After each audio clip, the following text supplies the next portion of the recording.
We began last Sunday to talk on kingdom finance. And I want to go over a few things. It's my practice to go over a few things. So for those of you who were not here last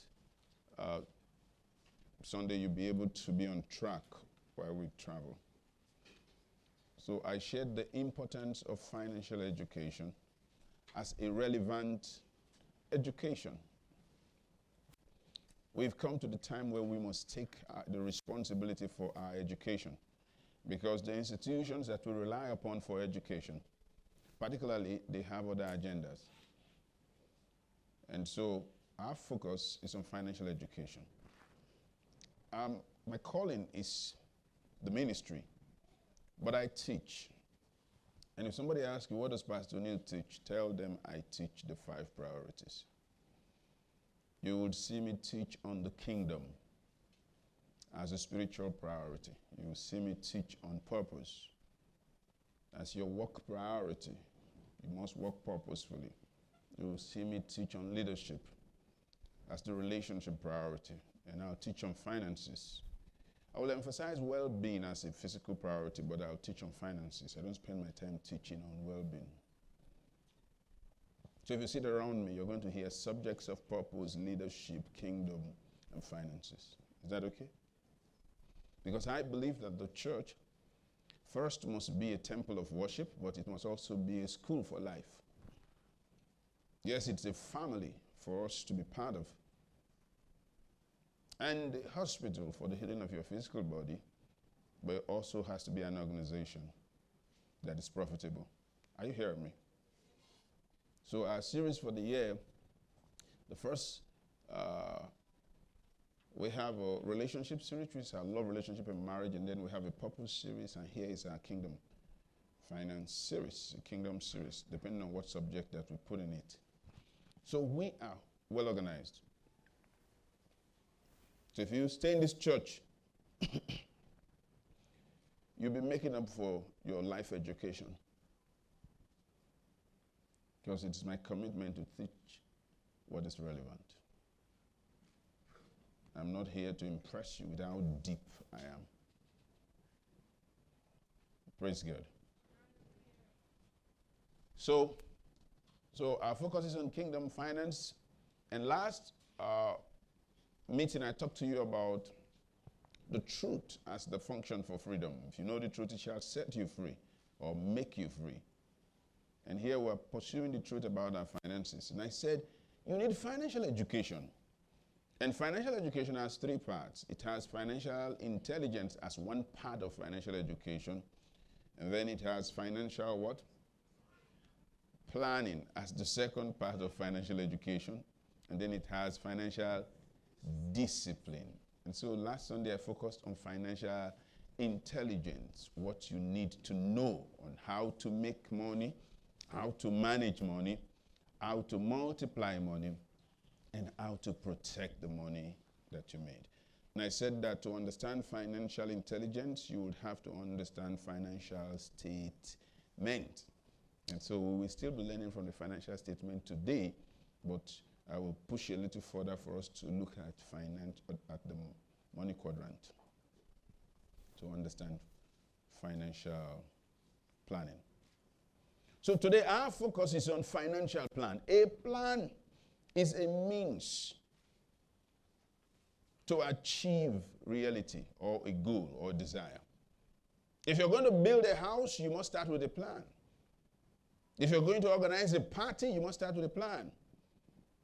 And many times we plan for so many irrelevant things, but the most important thing, which should be your life, we hardly have a plan for it. And so if you have a comprehensive life plan, it must include a financial plan. And so I want us to look at Luke chapter 14 and reading from verse 28. It says, for which of you, intending to build a house, it says tower there, but whatever you want to build does not first sit down. Sit down first and count the cost, whether he has enough to finish it.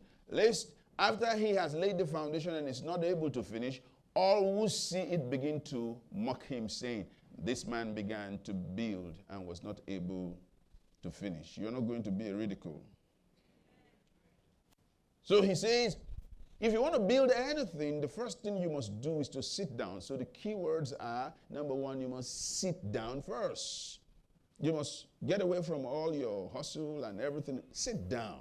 What you are doing right now, is it following a plan? Or you're just doing? You must sit down first. Settle in. Number two, you must count the cost. Take stock of where you are, where you are going, and how you intend to get there. And number three key word is, you must finish it. Are you following? So that's what we're going to do today. I'm going to show you how to sit down, how to have a proper, realistic assessment of your financial state. So financial planning, therefore, has three parts. Don't get confused, okay? A financial plan starts with a financial assessment of your current reality. The first part of financial planning is to know your financial state. Many people don't know their financial state. If you're going to go anywhere, you must first know where you are. If you want to make a journey from here to any destination, if you're going to use any device, maybe you use Google Map or any GPS system, the first thing it wants you to log in is your current location. And if you don't have assessment of your current location, and in this case financially, whatever plan you design from there is unrealistic, because it's not taking into account the practical situation, the current reality of your present state. Praise God. So financial planning has three parts. The first part is what? To know your financial state. So your financial state is the first thing to consider in your financial plan. The second part is to set your financial goal. You see, I put goal there, not goals. Because here I'm dealing with the final destination. Where do you want to land financially? Because if you don't have a plan, I know where you will land. You will not like it, that's the thing, but you will not like it. Praise God. So the financial plan has three parts. The first part is what? A financial state. The second part is what? A financial goal. The third part, therefore, is your financial path. You choose how you are going to travel. So the first helps you assess where you are. The second helps you determine where you want to get to. And the third is how you navigate to that destination. Do you get it now? The first part of your financial plan is to know your financial state. If you were here last Sunday, it will help you to understand the diagrams I'm going to use. But like I often say, when I teach, I don't like complications. So I would make efforts to simplify. Some people, all they'll be hearing when they sit down here is financial state, financial goal, financial intelligence, financial plan, financial part, financial, they will be confused. But forget about the terminologies. If you change it to goal, part, state, intelligence, remove all the financial, I think it will be easier for you. It's just that we're talking money here. This is the same way you will craft out any other plan. You must know where you are. You must know where you're headed. You must know which way to get there. So these things simplify it. So a comprehensive financial plan must assess where you are currently. Most people don't know where they are financially. They don't know. They feel it though, but they don't know where they are. They don't even think that they can set a long-term financial goal about where they want to be with a timeline and then achieve it. So for some people, financial success is supposed to be if God likes it. You know, there are people who believe that God already designed some people to be rich and some to be poor. I told you, your attitude will determine a lot of things. The things you believe about money. If you believe that success financially is if God chooses you. For some people, they feel like, you see, God kept me this way because he doesn't want me to backslide. He kept me humble. Let me tell you, any negative thing you think about the Bible or about your life and you look for justification in scriptures, my promise to you is that you will find it. You will find a backing, a spiritual backing. Praise God. So these things, I like things to be made simple. So let's see, how do I know my financial state? That's the first question everybody want to ask, because if I want to go home and put this to practice, how do I know my financial state? The tool to know your financial state is to gauge your financial state looking at your financial statement, because your financial state is evident in your financial statement. And everyone has a financial statement. This is not a rhyme. This is not a motivational rhyme. Financial state and financial, because the way you are taking the lines, this is not, I'm saying something very serious and relatable. The way you want to know your temperature is to put a thermometer in your body. Is that not what you do? There must be, the way we know it's morning is to look at the time. There must be something to measure your financial state. How do your parents know if you have done well in school? They look at your report card, right? How do you know there's fuel in your car? You look at the gauge, right? Your financial statement will reveal to you your current financial state. And we know that the financial statement, I'm going to go slow here so that you can understand it. The financial statement is made up of two documents. Slowly follow me. It's made up of two documents, okay? The first document is called an income statement. This is the first document. It's called what? An income statement. An income statement measures income against expense, which is the inflow of money and the outgo of money. So it should actually be income and outgo. Because in comes money and out goes money, and it's all about money flow, right? So the first document you have in your financial statement is how to know is your income statement. So the question you want to ask yourself is, you have to list your income. You go home, you can do it with your spouse, you can do it by yourself, but you list your income. If you work, this is how much that comes on a monthly basis. So let's use a month to measure it. Do you understand? This is how much that comes. It comes from this. If you have a business, what is the inflow of cash into your business? So you can make an income state, you can check, you can know the financial state of your life or of your business. Do you get it? So make a list. Go home. Make a list. I don't think the list will be very long.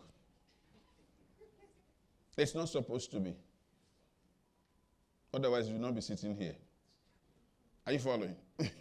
So, this one is easier. Don't worry, we'll get to the more complex one. Income on a monthly basis. Then you make another list. You list your recurrent expenditures. You see, the way I teach is so easy that all the things they do in your account class, you get the clear meaning today. Are you following? Because they give it some names that confuse us. Recurrent expenditure is the expenses that show up repeatedly. That's why it's called recurrent. Recurrent expenditure. Make a list of it. As a matter of fact, you can use 1 month to track it if you don't know. If you get a notebook and you say, this notebook is for income, this notebook is for expenditure. You know your income now. So let's say for expenditure. And every time you spend, you just take record of it for 1 month, you will see a pattern. Are you following?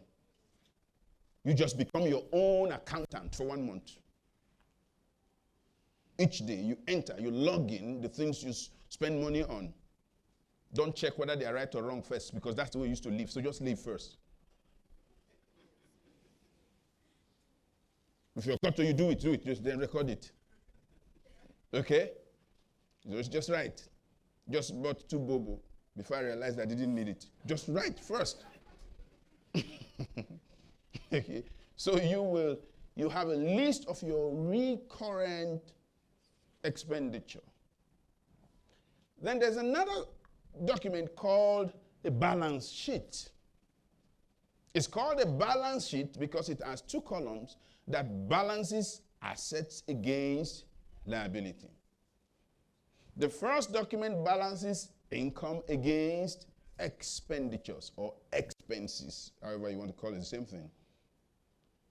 I said, your current financial state is revealed when you look at your own financial statement. Are we here?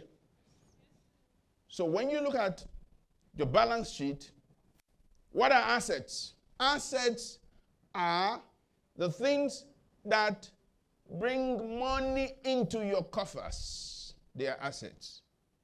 Now, this is the confusing thing. When you are dealing with a lender, let's say the financial institution like the bank, the things they list as your assets are usually not your assets. They call it assets because they want to claim it as asset. Because your car that is not bringing money for you, they will list it as asset, because when they take it from you, it brings money to them. So it's not your asset, they are calling it our potential asset, because they are financially savvy. You are not. Your beautiful house that you built, that you're living, that costs maintenance, is not an asset. It may feed your ego for ownership. But it's not. Somebody said to me, the house is not an asset. After all, I'm not paying rent. That's not how assets are defined. Are you following? It's an asset. It can feed your ego. Because we're not financially savvy. The Bible says in Proverbs 24 and verse 27, it says, prepare thy works without. Make it fit for thyself in the field. And afterwards, build thine house. That's what the Bible says. If you get some newer translations, they will say, build your enterprise before you build your home. But our culture makes us build our home before we build our enterprise. So you see somebody living in a very fine duplex, is constantly broke.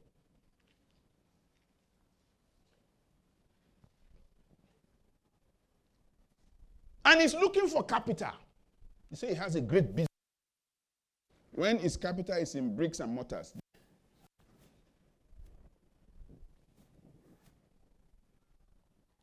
Because we are in a hurry. We're not taught to build or create wealth. So people who settle too soon settle for less.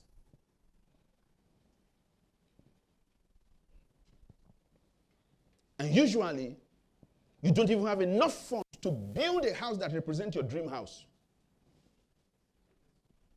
You'll be telling the architect, show me how we can put garage inside this bedroom. Because you are hurrying to look successful rather than to be successful.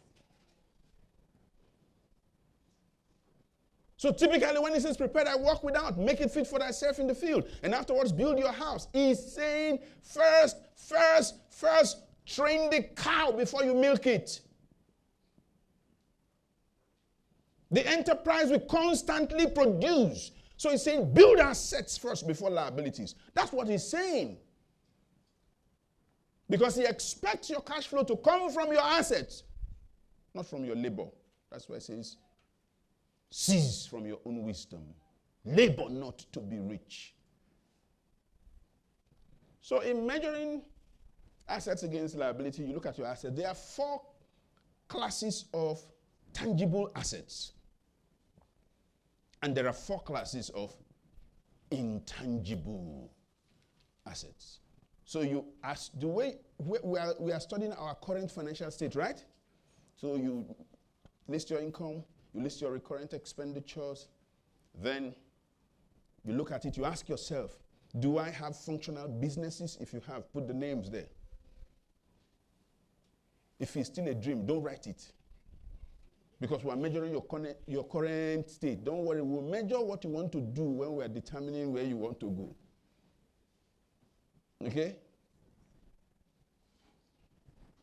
So you write there, asset, businesses. Number 1, immoralo exclusive.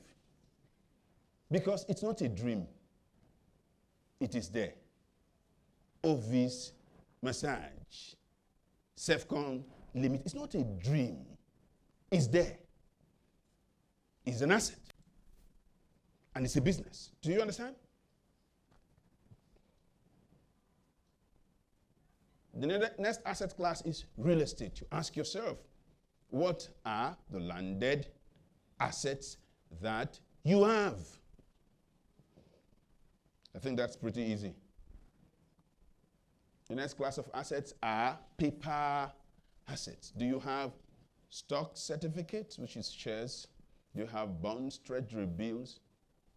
Do you have a PhD, a master's, or paper assets?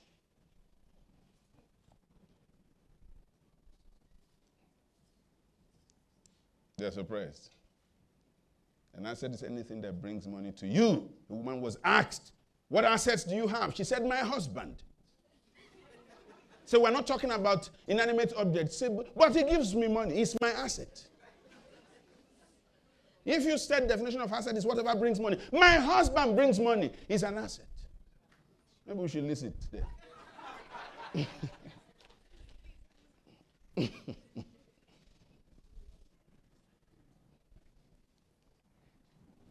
Then we have commodities. Remember, what are we doing? We are checking our current financial state. When you are doing the assessment of your current financial state, the most telling column is the liabilities. The liabilities. And I will explain to you why.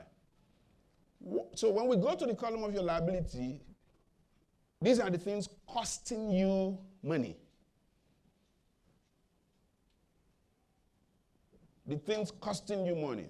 The same way you have tangible and intangible assets, you have tangible and intangible liabilities. So let me start with intangible.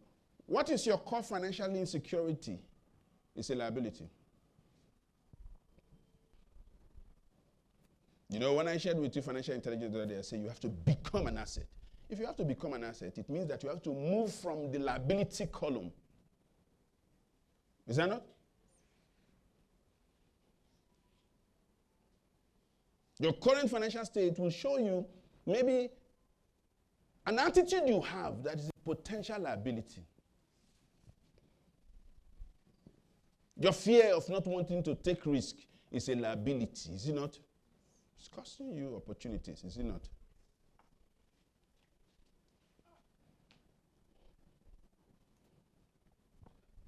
So what is your core financial insecurity? It's a liability. Fear, put there, one of my liabilities, fear of failure. Write it there. This is your current financial state. Your financial illiteracy is a liability. Your lack of financial education. It's costing you money. That's why Overhauser took your money. You know how many people who lost money in forex trade in recent times? Because when I get to investing, you will see investors invest through a system. None of them invested through a system. They contributed money to somebody who has a system. Because they were promised quick bucks. Success is an uphill climb. It's not a downward slide. If it was, everybody will be.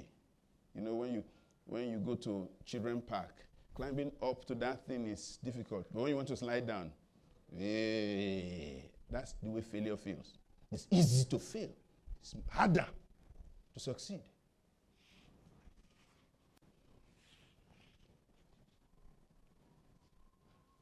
Do you have professional or business skills? That's a liability. That's a liability.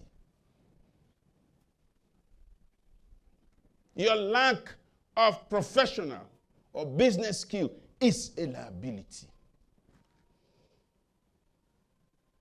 What relationships are hindering you financially? Write it here. What relationships have hidden costs? The relationship you have, they have hidden costs. Every time you see this guy, you go to a bar to drink. It has hidden costs. This relationship is a liability. Every time you meet this guy, you leave there feeling more discouraged, than you started. It's a liability. It's taken from you. Nothing is free. People think some things are free. No. When something is passed to you because somebody paid for it, somebody had to pay. It's even dangerous to get something you didn't pay for because you are tempted not to value it.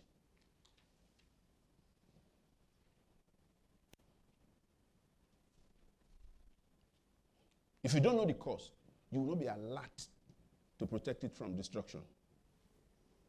One of the attitudes of these boys who make money through Yahoo means is spending spree. Is that not true?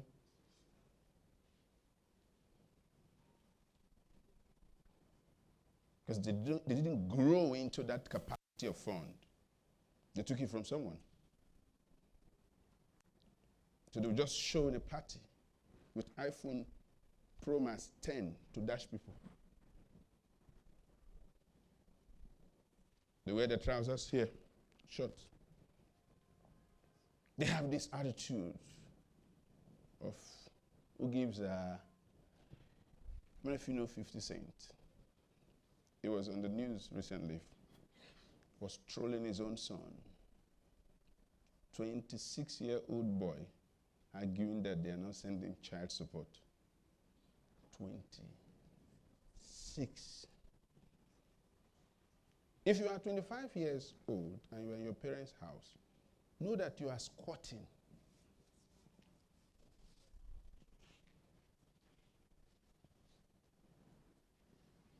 If you make sure younger sister in the morning, you greet her, good morning, ma.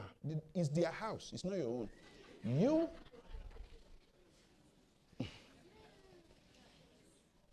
It's their house because they are still training her. They have finished. And you are occupying space.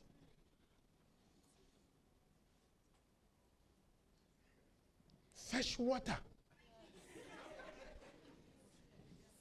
Listen to me. You cannot have both. If I take responsibility for you, I demand the authority that goes with that responsibility. And so if I give my responsibility to you, I must also relinquish the authority that comes with that responsibility.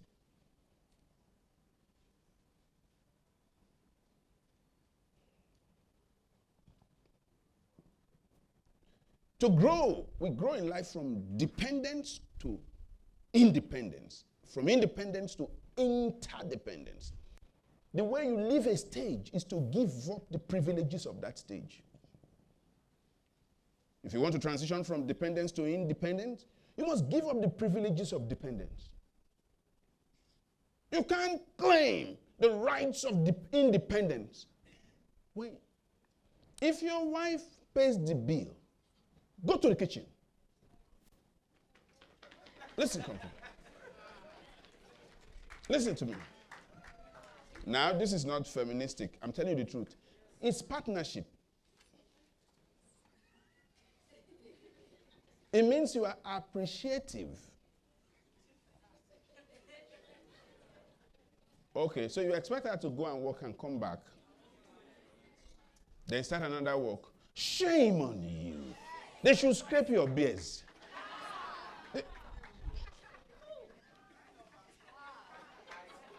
It's all right, so let's continue.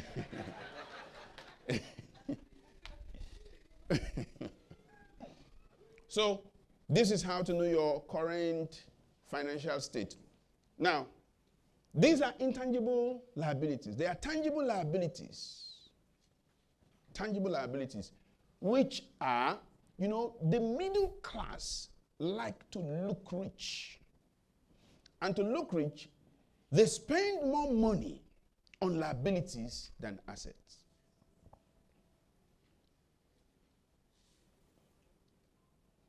Car that they don't need. Some people are here. Their first project is to build a powerful mansion in the village. It's their first project. It has no financial value. They want to uphold their family name back there in Arondozogo. So, do you understand? And it is culturally beneficial to the people at home. So they encourage you. Because they're the one that will live in it when you are through. You will not be here now. You walk up in that duplex.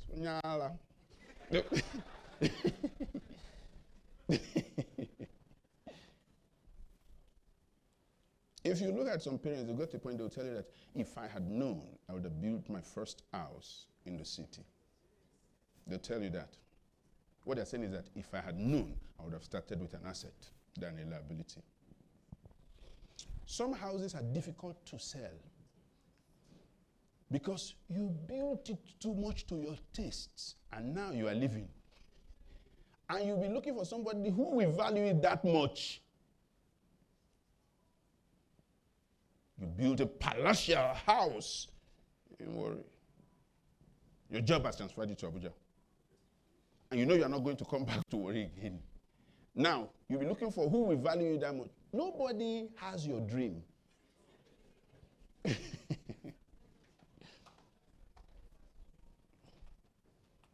When you build a house that has commercial value. Even for those of us who buy cars. Buy a car that has second hand. Build a house that has second hand. Are you hearing me? Because you're smart.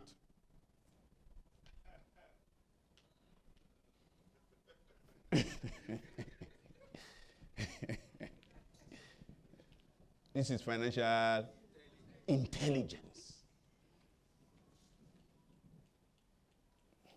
Imagine somebody says, you want to sell this Rolls Royce. Where am I going with it? Those are status cars. The people who own them are not supposed to want to sell them. How did your own happen?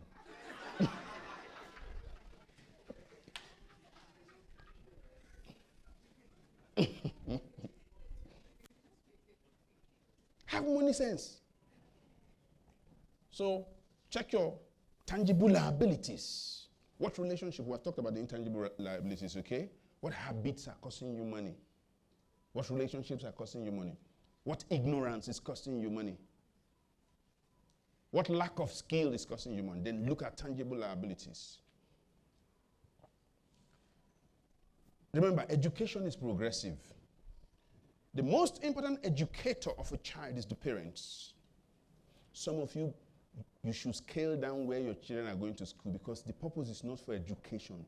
The purpose is for the status you want to prove a point. Your salary is 700,000. Your first daughter is in kindergarten. Her school fee is 250. You are not thinking. As I'm here now, you are hearing me. Am I well educated? Do I sound smart? Do you know my primary school? You know my primary school? Before we enter class, they say use your head and throw it over your head, whether it will touch your ear, to know whether you are ready for primary one. That's how we went to school. Bare feet. But I will stand toe to toe with anybody. You don't get anywhere and bring out, see, if you see my receipt when I was in no, you don't need it. School at your level, eat at your level, go to a restaurant at your level, because you will not always be at that level. Because you are on a journey. Let that not be the definition of your life. You are on a journey. You are following a plan. You're following a plan. Somebody can visit my house and remind me, my seats, they are washed. That's in. Are we coming to my house? My leather seat, they are bald-headed. I live there. Somebody's reminding me that this thing, they have gone now. So I've not seen it. I've been seeing it. They are calling for a fund that is scheduled elsewhere. Because I want to get out of bothering about it. And to do so is to outgrow that stage, not to change the seat.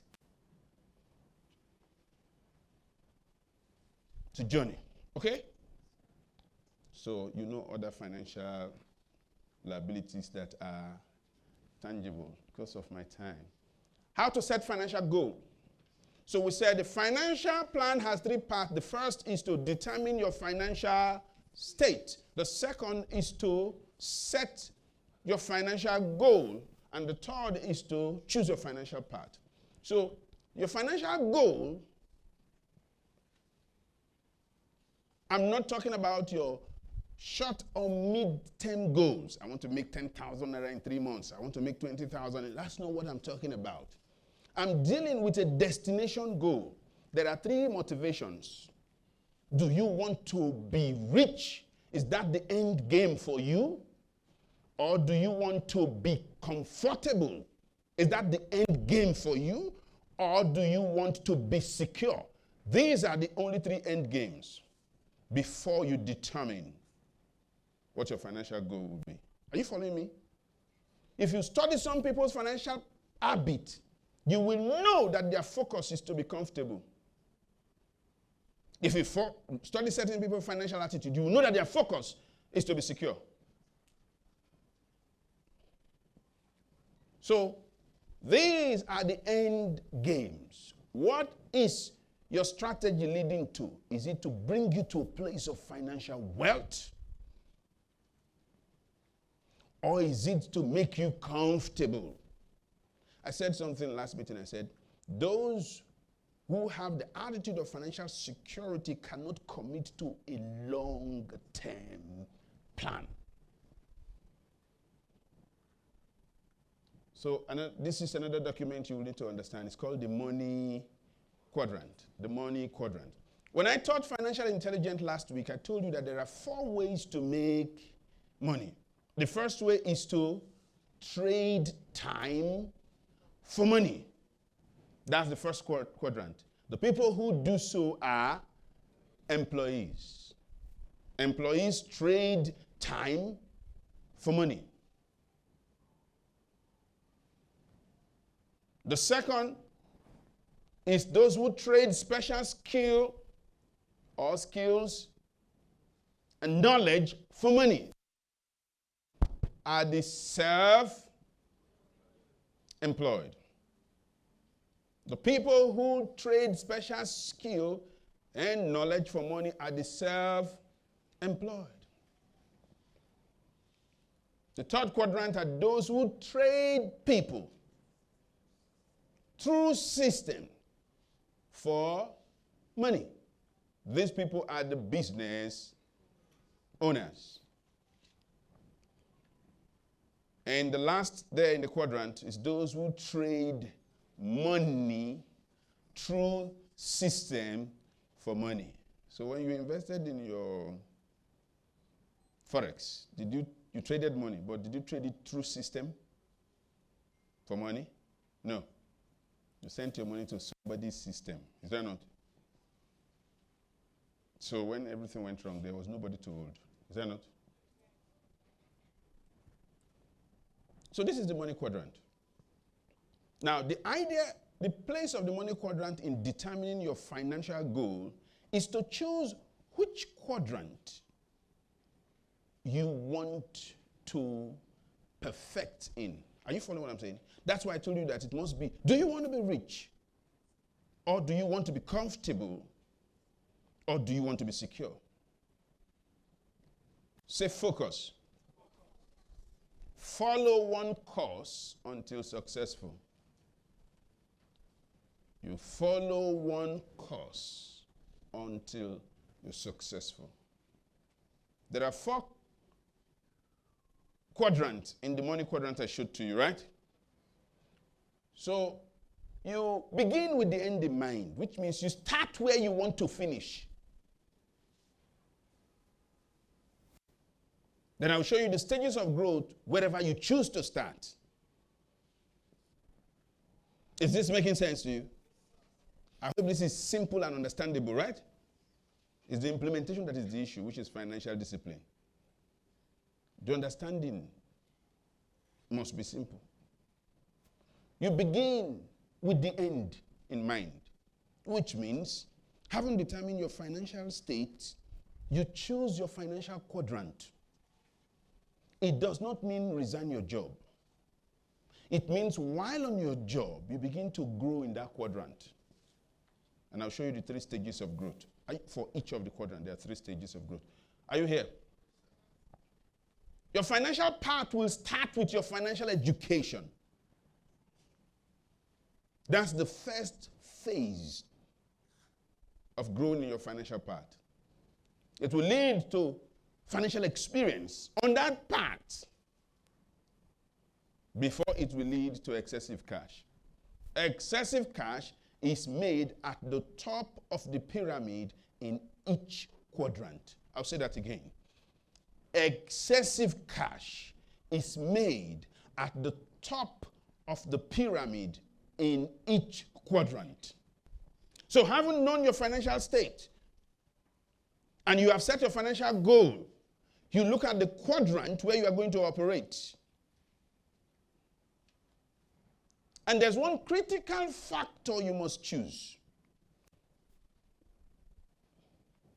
You must play to your strength on your part. Did you hear what I just said?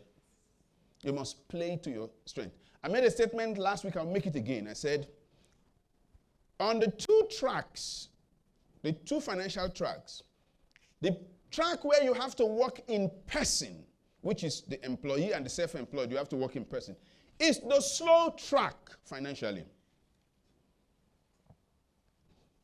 And the track where you have to walk through a system is the fast track.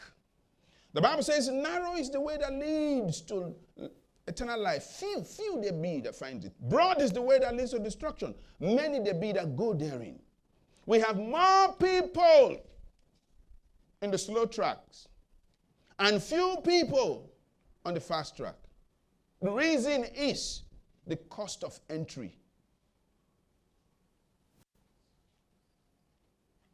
The path that seems easy leads to a hard end. The path that seems hard leads to an easy end. And so more people choose the slow track because the cost of entry is low. And I made this statement, I said, to be rich, you must have assets. Because it's the asset column that makes you wealthy, not the income column. In other words, I'm saying it's not the size of your salary that makes you wealthy. It is what you do with it. If you invest it in acquiring assets, your assets eventually will take care of you. Eventually, I said, because success is eventual, not overnight. It's over time. Do you get? So, bearing that in mind, I said the path to financial success starts with the stage of education and leads to the stage of experience and leads to the stage of excessive cash. And whichever quadrant you choose, the big box is at the top of the pyramid. Did you get me? I'm not going to choose your part. You choose your part. To have assets, you don't necessarily have to create it. You can buy it. When you are playing to your strength, you must find out whether you are better as a partner than a leader of the venture. There are intangible temperamental assets that favor entrepreneurship as a pioneer. Because if you are an ego tripper, you destroy yourself. Because there's success and failure in all the quadrants. So being in a quadrant is not a guarantee of success. It means the opportunity is there, but it's not a guarantee of success. Because some people who would have made a best or a great manager decide to go out and be the one who starts a business and they fail. Did you hear what I just said? There will always be a team to be a part of. Because business is team sport. Repeat it after me. Say, business is team sport. Success in life is team sport. That's a fact. There are no lone rangers. If you're not built for pioneering, find one who's built for pioneering and be part of the team. Or at the least, acquire shares in successful enterprise. And that means you don't have to resign your job because you want to build assets. You play to your strength in whichever quadrant favors you, but ensure you are playing in the fast lane by ownership. Did you hear what I said?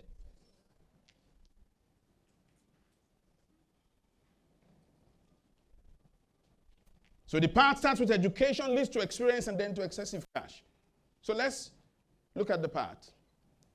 To choose your financial path, if you choose the first money quadrant, this is where he will take you. You will start as in the employee part. You have the workers first. Then you have a supervisor, higher the pyramid, right? And then the manager. These three, which one makes the most money? The big bucks are at the top of each pyramid.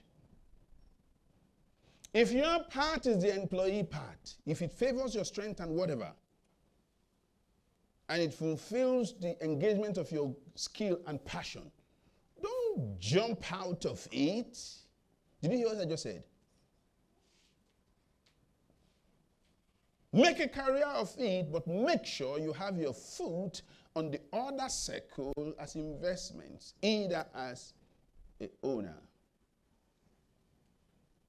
of bits of those enterprises. Did you hear what I just said? Is this coming home? If you choose the part of the self-employed, you have the generalists. We have some of them here. General contractor. In other words, they do everything. Generalists, self-employed. Because some of us who work in unstructured part don't understand there's a pyramid that exists even in that unstructured part. So we don't organize our growth and make the required transitions.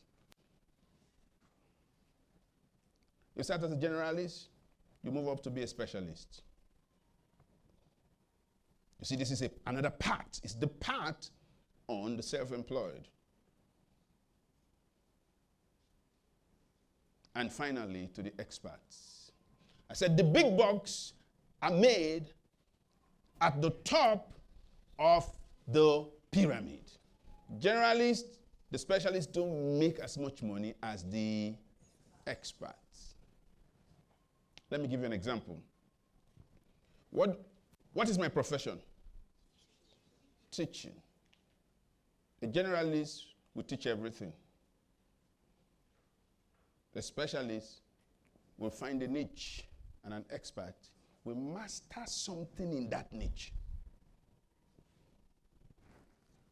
In this country, if you want to talk about ministry and you want to talk about relationships in ministry, who comes to your head? Kingsley Okonkwo. He made himself the expert in that field. That means among specialists, the one who stands out. The big bucks are made, go and check his fees.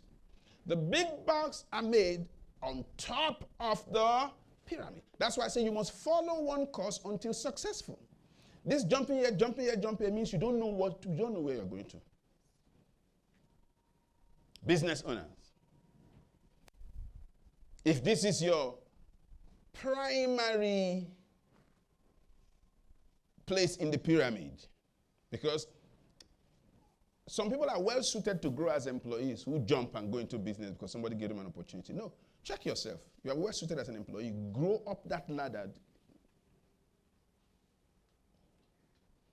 You can combine two, growing in one primarily and investing in the other. Do you understand what I mean? Growing in one and investing in the other. And I told you, you must start with your education. Never put your money where you have not put your mind. Because your mind will cost you your money. So as a business owner, you start as small scale.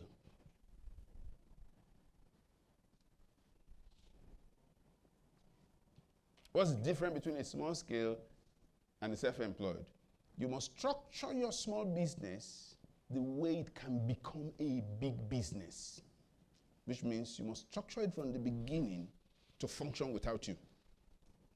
Otherwise, you continue to be in the self-employed pyramid as somebody who himself is the system. From small scale to medium scale, you must know when the time is to transition to scale up if you have perfected the first prototype.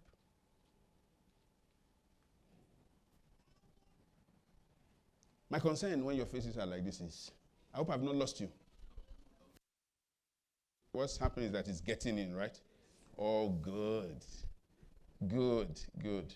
You scale up to medium scale. Medium scale. I said your financial part starts with education. So if you want to start here, your education is your apprenticeship stage. Then it goes into experience. You must now try a small one before you scale up. Then the third level here is the large scale. The big box is made on top of the pyramid. A large-scale business is not large because of its size. It's large because of its market reach. I want to show you that again.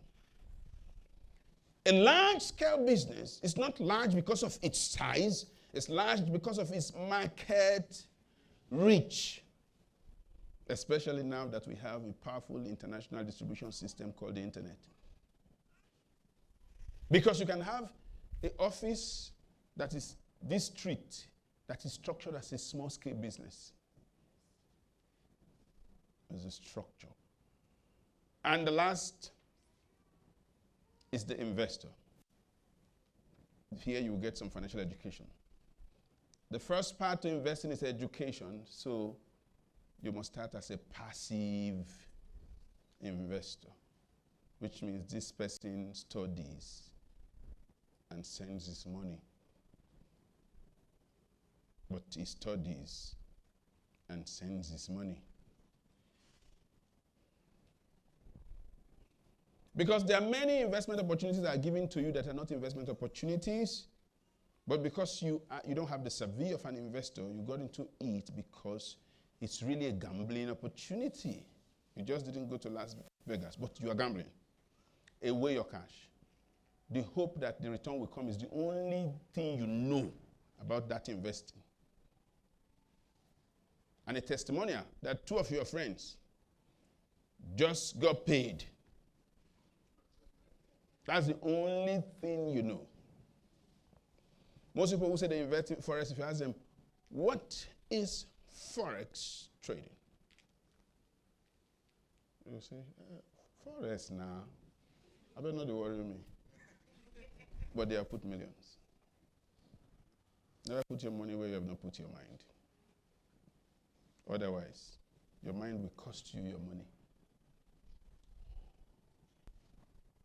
You move from passive to an active investor. I told you, at this stage,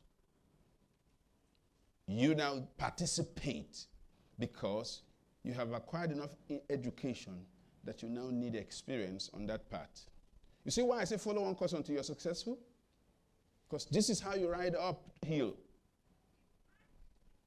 But if you are the person who is doing here, is doing here, is doing here, anyone that comes, you will soon be tired. You didn't go into business to gather experience. And then finally, the sophisticated investors. These are the only ones the government engage with. If you trade stocks, you trade stock through registered stock trading companies. Government will not deal with you directly. Do you know that? Because you don't have the sophistication. There are regulatory bodies for every form of investing. And the big bucks are made at the sophisticated level. The big bucks are made at the large scale level. The big bucks are made at the expert level. The big bucks are made at the manager's level. That's why you must choose a path and focus on it. And work your way up there. Disclaimer. You want to be rich? It will cost you a minimum of 10 years. I don't sell any quick fix. For example, let me tell you, all the things, in my growth as a teacher, all the things I'm teaching you here, I have a note, then the total aggregate of my training begins to show up in the instances that present itself. So if you like, copy my slide and go and teach. Your subconscious cannot call up certain things because you have not traveled the path. So put on and say, I want to teach you sophisticated investing. One kind question. You will help yourself fly. So by next week, I will teach you financial discipline. But what have we covered? Your financial education begins with your financial intelligence. You now know what proper definition of money is. And therefore, you are not deceived by the labels of money. You are focused on value, which is really money. And in the process of building values, you build both intangible and tangible values, which are assets. And in your commitment to doing that, what will happen is that you begin to practice what the Bible says. The call of man is to have dominion, right? But God said you're not, the way you're going to have dominion is first, be fruitful. What does it mean there? Become valuable. So he says, turn the seed to fruit. Meaning you are a potential success. But people don't eat seeds, they eat fruit. Be fruitful. So if you look at your gift, and God gave you the gift of teaching, you must now immerse yourself in studying, not in teaching. Because what people do is to begin to look for teaching opportunities. And that is making a withdrawal. If there's no deposit, you withdraw breeze. Hey. You know, some people say, don't worry. He said, meditate not in your heart what you shall say, for I shall give you a word and that your adversary, when you open your mouth, is hair that will come out. Hair. So you find the seed that you are. I'm a teaching seed. And you invest yourself in study to become a teaching fruit that others want to eat from. Now you have moved the first stage of dominion. Be fruitful. Then he says, reproduce. You know one does not reproduce. One cannot multiply. You will need a cross-pollination of you who is the value and a system through which you can duplicate and multiply your seed. Therefore, the teacher must begin to build a school. Because through the school, which is a teaching platform, he is able to multiply, because it will take the value, which is the fruit, and the system to multiply. That's the second step of dominion. Once you have effectively built a system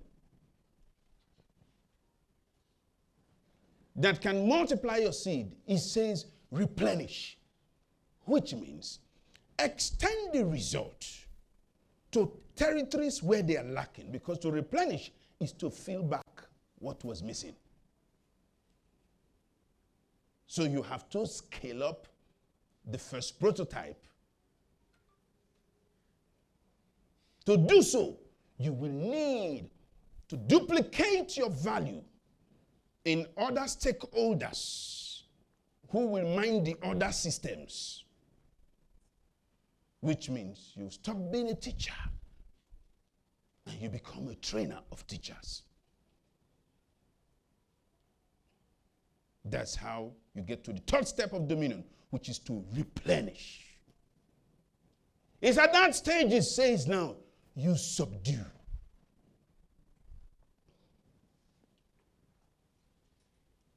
How do you subdue? It means become the leading voice in your territory. Nobody can teach the 5 priorities like me. I say it with all humility. I didn't learn it from anybody. I mastered my seed.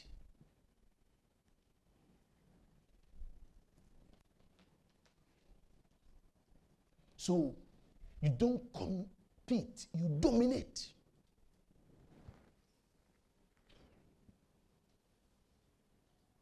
And when you have subdued, that's when it says, and now have dominion. So do you see the process? I just said that about me. What is it about you? I shared with you last Sunday on the relevant education. Spiritual education. Yesterday, I read a very terrible thing on the news. Not on the news, on my social media feed. A girl who I knew who was very committed in church when she was in Nigeria, because of this Jaguar syndrome. She's gone out, she's a nurse. So I saw on her feed, I read it to somebody, she said, when I was young, way back in Nigeria, I lost my father. And I asked God for an answer. I didn't understand what happened to my father. I'm not saying exactly the way she said it, but this is the story. She said, and she asked God many questions. She didn't get the answer, blah, blah, blah. But right now, she doesn't even give a damn whether there is a God or there is an answer, because now she's found out that the purpose of life is to be happy. She's becoming spiritually uneducated because she pursued finances to the UK. She's losing her morality in pursuit of money. We don't work to be rich. We work to serve. We invest to be rich. If you follow the 5 priorities. The best teacher for your children is you. I asked my children. I asked them these questions in a table. Yesterday, I asked, what am I teaching? I said, you teach this. What am I teaching? One said, you teach the 5 priorities. I said, yes. That's what I teach. If I told the pastor that I teach 5 priorities, you say I'm backsliding. You say, which gospel is 5 priority? I preach the kingdom. I teach faith, work, relationship, health, and wealth. That's what I teach. I have the liberty to call a church meeting and teach finances today. And I'm sure it's in line with God's word. Someone is going to watch it and say, this guy just confused Sha. You're not preaching the second return. Before it comes, people are dying. Because really, when you get balanced education, spiritually, they can't take Jesus from you. He's the king of the kingdom. You work purposefully. You lead in your relationships. 90% of your problem will be gone when you take leadership responsibility in your relationships. The first thing that will happen to you is that you will never blame the other party. Because self-leadership is your responsibility. Do you understand what I mean? And you're committed to your well-being. And you learn finances. Bible said money has read. If you are broke, you'll be rehearsing what you know. You know it. Come on, say it. You know it because you are broke. You'll be rehearsing what you know. Sir, Mr. John, you came here this morning. What is the issue? Say, you will scratch your head where you are not itching. And you can't make money if you are not bigger than it. Because you need to understand its place in God's priorities, the 5th. You need to know the skill, how to make it, how to manage it, how to multiply it, how to protect it. If you don't protect it, you can't pass it on. Do you know? If you don't protect it, you can't pass it on. Take, for example, if as a married man, you have a registered corporate entity, and you bought your real estate in it, and the entity has as shareholders you, your wife, and your children, which community can take it from them? Which culture can legislate against that? That chief will show up in court. Because the discussion in court will not be family, it will be the company. That will be the discussion in court. Do you understand? They'll say, Labon's holdings have such and such properties, and the shareholders are Mr. You cannot say, woman not a girl and for no, this is a company matter. Do you understand what I'm saying? This matter is not this is a company matter. You have protected your spouse because you learned corporate laws.